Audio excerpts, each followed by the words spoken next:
আমি সংসদে থাকা অবস্থায় চাঁপাইনবাবগঞ্জ হসপিটালে এখানে হামের প্রচুর পরিমাণ রোগীর উপস্থিতি জানতে পারি।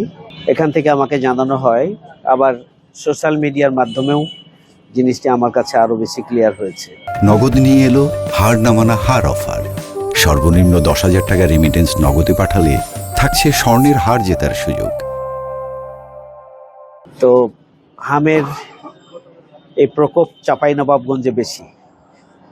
সারা দেশে একটি পরিসংখ্যানে দেখা গেছে, সারা দেশে টোটাল হামের যে রোগী তার মধ্যে প্রায় 10% 10 ভাগ চাঁপাইনবাবগঞ্জ। তো এটা একটা সংক্রামক ব্যাধি, এটা একটা ভাইরাস, এবং এটি ক্রমান্বয়ে যদি বাড়তে থাকে তাহলে শিশুদের মৃত্যুর হার বেড়ে যাবে। আমার নজরে এসেছে যে এখানে রোগীর সংখ্যা হঠাৎ বেড়ে যাওয়ার কারণে খাবার পানির সংকট এখানে দেখা দিয়েছে। বিশেষ করে হামের বাচ্চারা যেখানে থাকে, হামের বাচ্চারা যে আইসোলেশন কেয়ার সেন্টারে যেখানে আছে সেখানে পানির অভাবটা বেশি হয়েছিল, কারণ একসাথে অনেকগুলো রোগী সেখানে ভর্তি হয়েছে।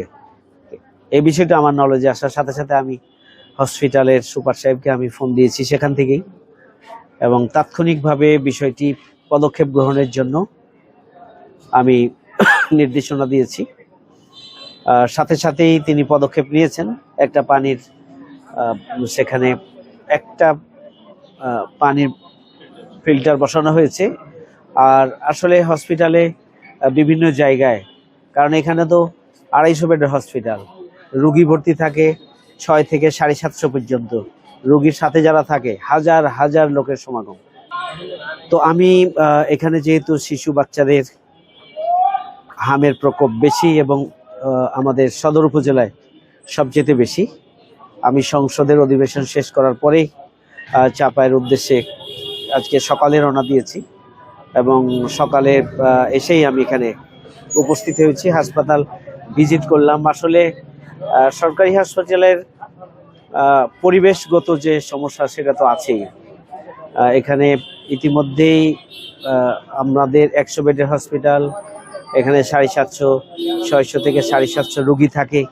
এখানে ডাক্তারের শূন্য পদ, মেডিকেল অফিসারের শূন্য পদই আছে 24 জন ডাক্তার এখানে শূন্য পদ আছে। এখানে ইমার্জেন্সিতে 24 ঘন্টা ডাক্তার রাখার যে দাবি জনগণের, আমাদের দাবি, আমি বারবার বলেছি এটা যে এটি করতে হবে, কিন্তু এখন পর্যন্ত 24 ঘন্টা অর্থাৎ রাতের বেলায় ইনডোর পুরো ম্যানেজমেন্টটা দেখার জন্য, রোগীদের দেখার জন্য এখন ডাক্তার মেডিকেল অফিসার মাত্র একজন থাকেন। এত বড় একটা হসপিটাল যেখানে শত শত রোগী ভর্তি থাকে, একজন কোনোভাবেই মানে এই সার্ভিস দেওয়া সম্ভব নয়। আমি এরপরেও এখন যেহেতু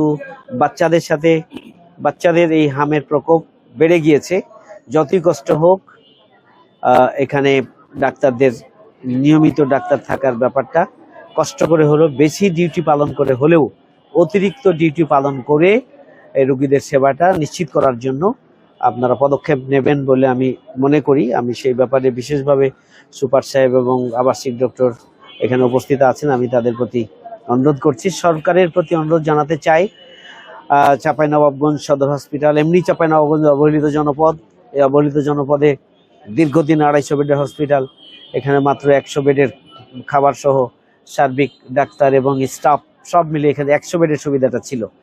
পাশাপাশি সংসদে জনগুরুত্বপূর্ণ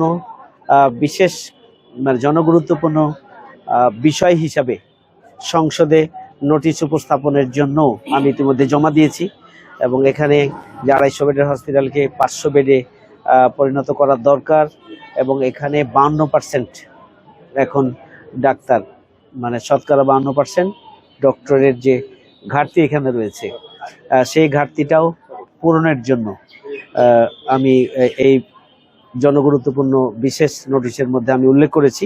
তবে এখনো ভিতরে গেলাম, আসলে হসপিটালের আভ্যন্তরীণ যে মিনিমাম পরিবেশ, এখানে আসলে রোগীর চাপের কারণে সেই পরিবেশ কোনোভাবেই এটা আছে বলে মনে করার কোনো সুযোগ নেই।